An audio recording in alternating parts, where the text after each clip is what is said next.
I am Melissa Lai. I am an English teacher at Mooresville High School, and I am going to tell you about some really cool tools that you can use in your class for online collaboration or in person for face-to-face collaboration. So you're going to tell us about some cool things that we can do in class? Sure am. So stick around. Hi guys, I'm going to show you a really cool tool that you can use in your classroom for debate and discussion. And it's really awesome because it prompts critical thinking, and you can help guide and gauge your students as well through the critical thinking process. So it's called MyKialo, and for instance, I created a recent assignment or a recent debate on bias, because of course that's a huge thing right now. But my thesis is implicit bias impacts everyone. And so there's a pro side and there's a con side. And so the way in which you could use this with your classroom or your students is you could assign a thesis and then give 3 students, put them in groups, and give maybe 2 or 3 students the pro side and 2 students the con side. And they in turn have to come up with the claims to support either the pro or the con side. And you as a teacher are able to see each of their contributions.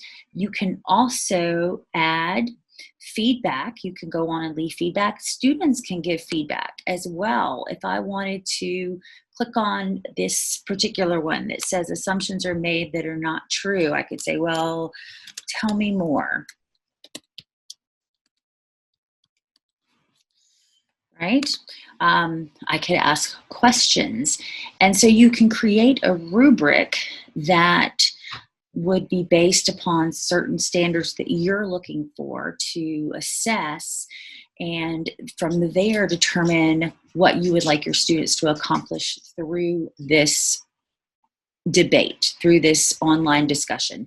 And really it is, you could actually do this a couple of different ways. You could just keep it to an online debate forum, or you could actually start with this, and the students could use this to help prep for an actual debate live in class. So just a really cool tool. I would encourage you to look on their website, go on YouTube. There are numerous YouTube videos that will show you how to use it, ways to incorporate it in the classroom. It's really intuitive. It's super easy. It's just a matter of creating your thesis, the claims that you want your students to argue, put them in teams, and then let them come up with their claims, and they will go from there with either a virtual debate, an online debate, or you could do it again prior to a classroom debate. So I hope you like this and try it out.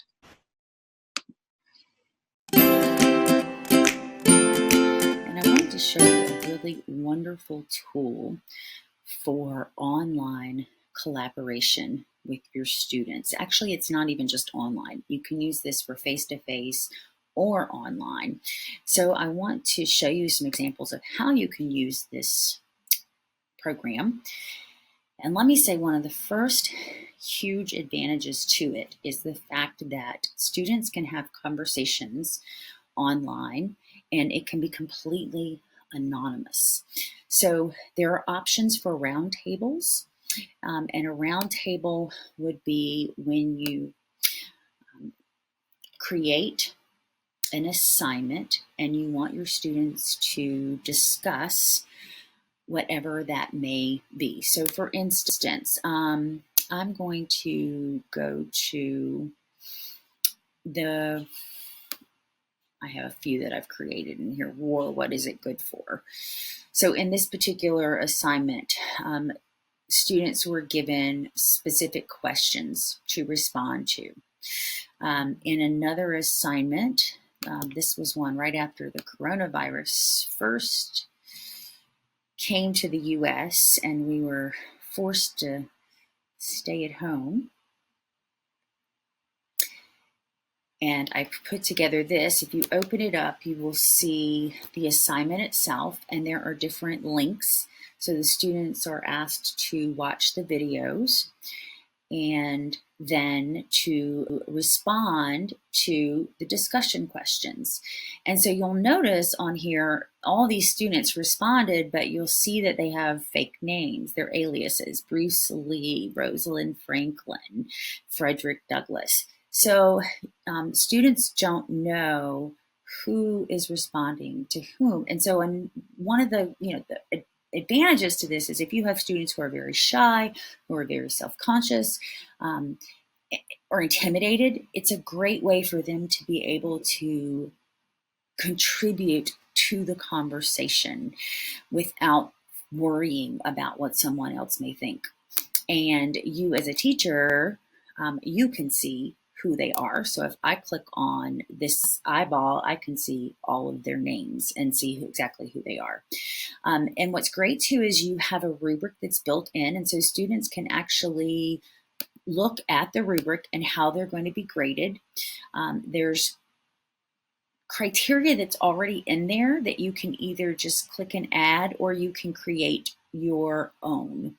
I find it easier just to use the criteria that is already there and determine your scale of how the points, if it's 1 to 4, 1 to 5. And then of course, students can give peer feedback, and you can provide them with question prompts to help them and guide them to pick maybe 3 of the question prompts as they provide feedback to their peers. So another really cool feature to this is the actual live discussion. And honestly, I would recommend doing the roundtable first. You can do that either in class, or you can do it virtually, or you can do it for homework in a flipped classroom. But if you do that first, and then you have the live discussion, which is where students can actually participate and speak to whatever the questions or whatever the topics may be.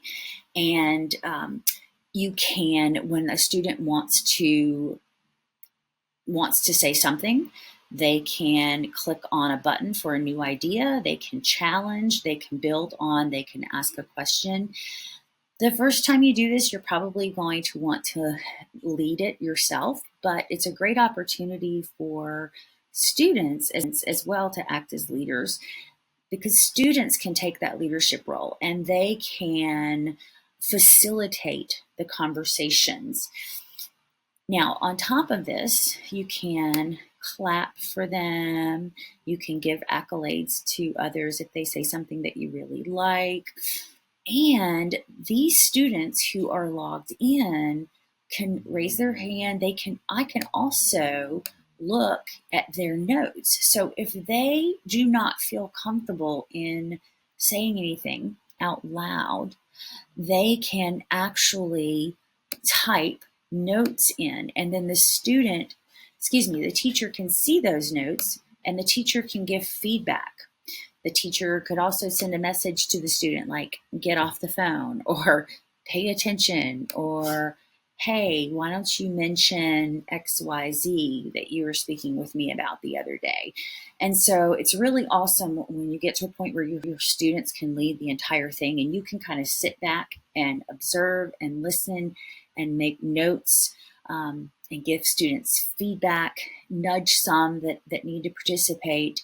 And it's great for the students because, again, those who want to speak have the opportunity to speak. Those who do not are still accountable. They still are held accountable for whatever the criteria is that you are grading, but they can do so through their notes and respond to the discussion in that way.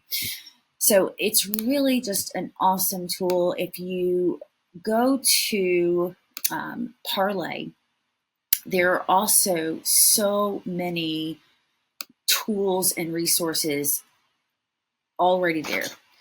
You can go to browse their universe, and you can literally just pick from some of the conversations or assignments that are already there and copy it, change little things, tweak something here and there. So you don't have to necessarily start from scratch. So like the panic buying, that's exactly where I got this from, right? There's one here on presidents, Jackson and Trump, a comparison. Um, and you can use this with any subject, any subject. Great way to assess students' learning and a great way for them to be engaged in the learning process. So I hope that you try it out and good luck. Another thing to show you, this is Backchannel. This will be really quick, really awesome tool for in-class collaboration. You always have students who want to talk and who are highly engaged, and you always have students who do not want to talk. And this is a great option for those that do not want to talk. So you can simply you can sign in as a student. You can try it for free as a teacher. You literally just put your email information in, the name that you want to display, and the Backchannel title. So we'll call this English with 2 S's, English, and start. And it's as simple as that. All of a sudden, we have this back channel option, and you can send the link to students. Right here is the link. You send it to them, and they can literally go in and type responses while a classroom conversation, debate, Socratic seminar is going on. And so that way, if kids do not want to speak out loud, it's another option for them. So far I have shown you several programs that you can use for in-class or virtual discussion, debate, Socratic seminar, host of different ways in which you can use the tools I've shown you. But I wanted to show you some others that are just really simple but still effective ways for communication. Even if it's just a simple Padlet, in which students are posting and responding to a question and responding to each other. Great option. Of course, Google Jamboard, another awesome option where participants can post something that's on their mind or a question they may have. You could have students post a question, and then you could have students pick one of the questions to respond to and answer. So you don't have to be the one answering all the questions all of the time. Of course, there is Whiteboard, where you can share whiteboards with your students, and you can do that virtually or in class. And literally you just go in, click New Class, and I'm going to call this English.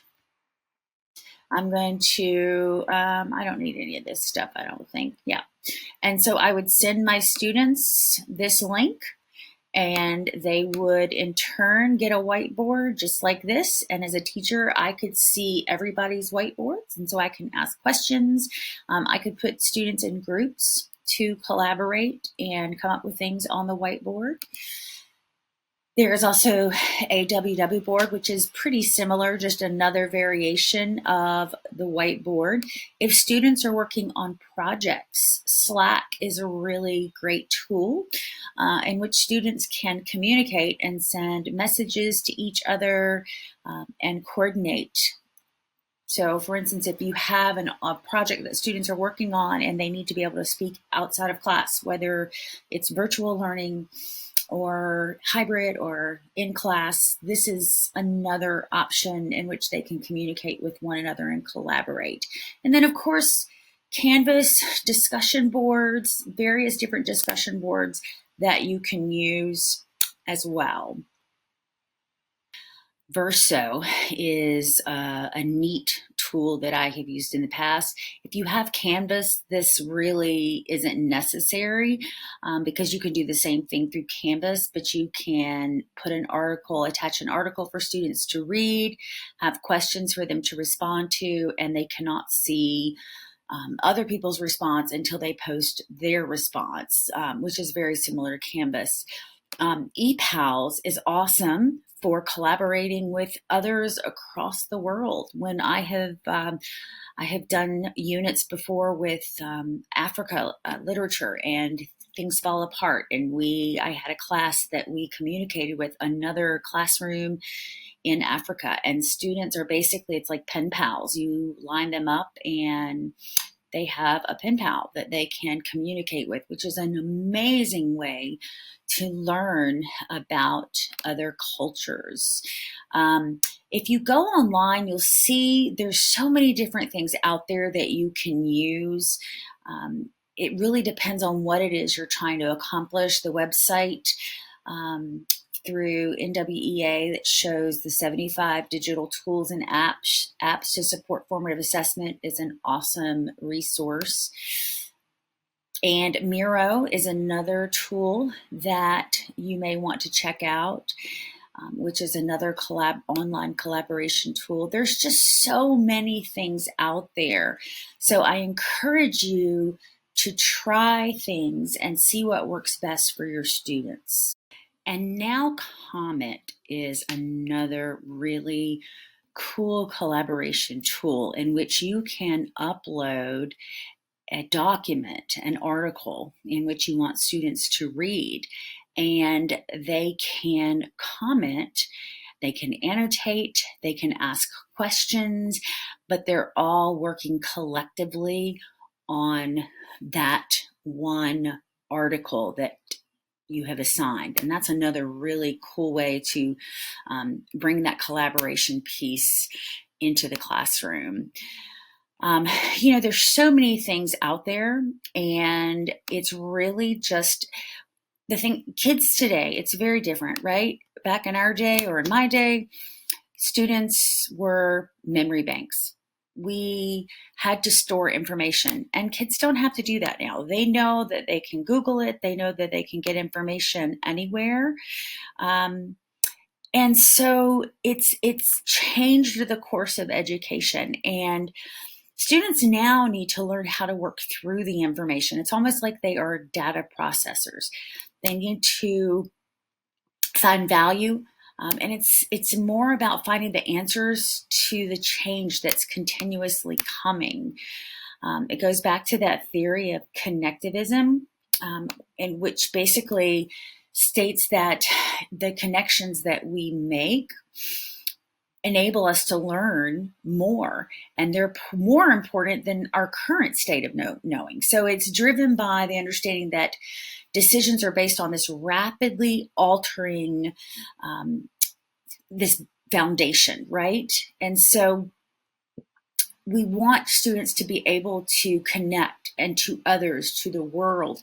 And along with this comes the skill of decision making and problem solving. As they're working through these conversations and they're collaborating, they are working on developing their decision making skills and their problem solving skills. So as a teacher, we become more as a facilitator or a guide to help with certain things as they need it, but the learning is back in their court. And this can truly happen through collaboration. I use an acronym, FAST, following the attention span of teenagers. Their attention span, as we know, is very limited. And so we want to continue to challenge them and to keep them engaged. And collaboration is definitely a wonderful way in which you can do that, because there's so many ways that you can collaborate. So I hope that you found this helpful, and I hope that you try out some of these amazing tools.